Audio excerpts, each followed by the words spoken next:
샬롬 1월 29일 금요일입니다. 우리의 간구에 응답하시는 하나님을 찬양하며 이 시간 하나님께 침묵으로 기도드리겠습니다. 여호와를 찬송하며 내 간구하는 소리를 들으심이로다. 여호와는 나의 힘과 나의 방패이시니 내 마음이 그를 의지하여 도움을 얻었도다. 그러므로 내 마음이 크게 기뻐하며 내 노래로 그를 찬송하리로다.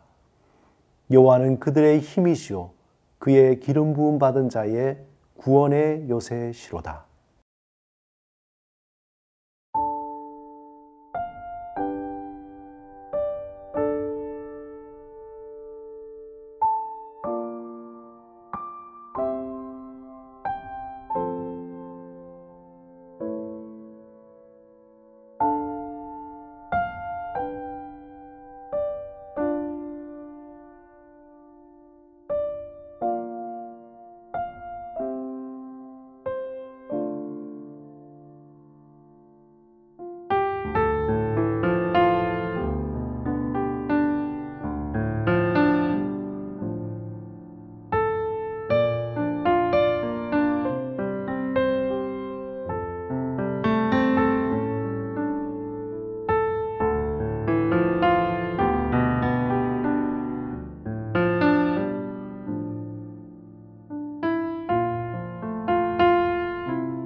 오늘 함께 묵상하실 말씀은 출애굽기 5장 1절에서 5절입니다.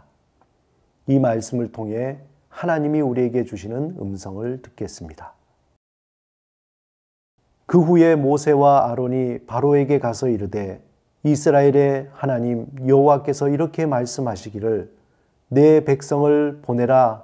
그러면 그들이 광야에서 내 앞에 절기를 지킬 것이니라 하셨나이다. 바로가 이르되 여호와가 누구이기에 내가 그의 목소리를 듣고 이스라엘을 보내겠느냐.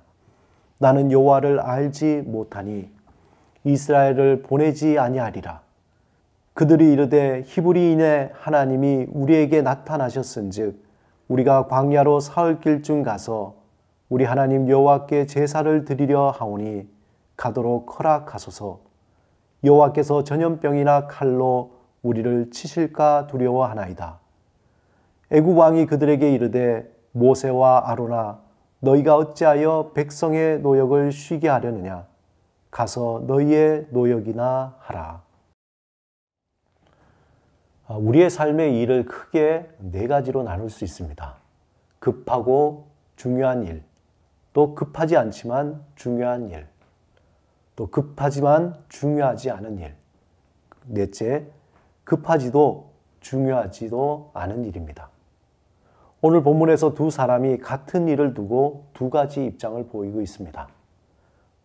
본문에서 모세는 하나님께 받은 명령을 듣고 바로 왕 앞에 나가게 됩니다.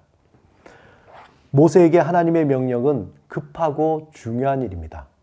본문 1절에 바로 앞에서 선 모세는 그의 생에 가장 급하고 중요한 일을 전달하고 있습니다. 이스라엘 하나님 여호와께서 이렇게 말씀하시기를 내 백성을 보내라. 그러면 그들이 광야에서 내 앞에 절기를 지킬 것이니라 하셨나이다. 하지만 바로에게는 이 일이 전혀 급하지도 중요하지도 않은 일입니다. 그러기에 본문 2절에 바로는 단호하게 대답합니다. 바로가 이르되 여호와가 누구이기에 내가 그의 목소리를 듣고 이스라엘을 보내겠느냐. 나는 여호와를 알지 못하니 이스라엘을 보내지 아니하리라. 모세는 한 번 더 바로에게 하나님의 급하고 중요한 일을 전달합니다. 하지만 바로에게 돌아오는 대답은 냉담할 뿐이었습니다. 이 일로 이스라엘 백성에게 더욱더 무거운 고역이 내려지는 그러한 결과만 나왔습니다.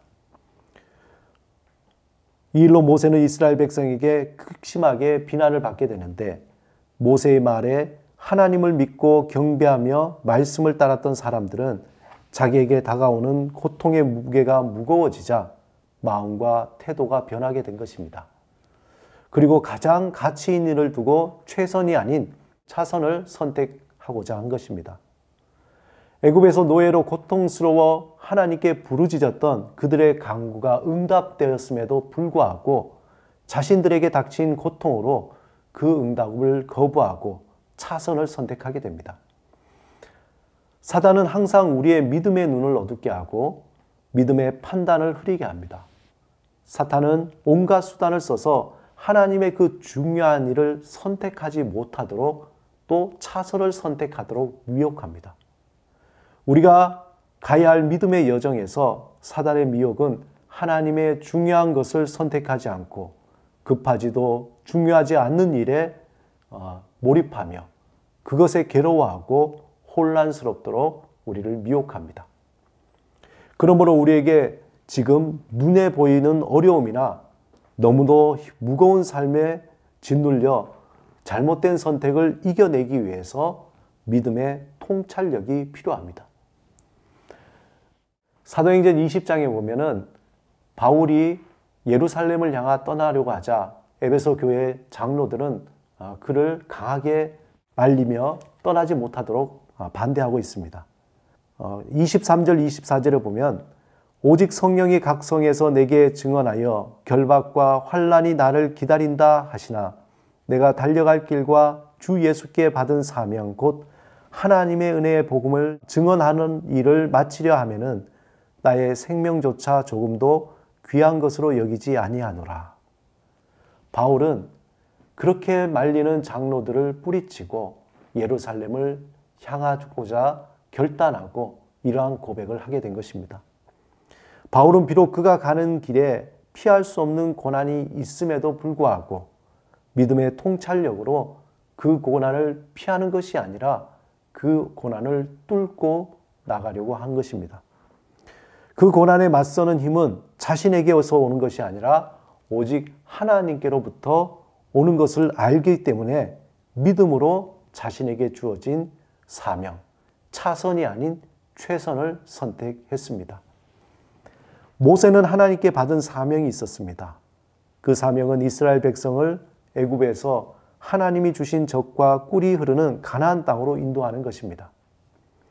이 사명의 궁극적인 목적은 한 가지였습니다. 이스라엘 백성이 온전히 하나님을 예배하도록 한 것입니다.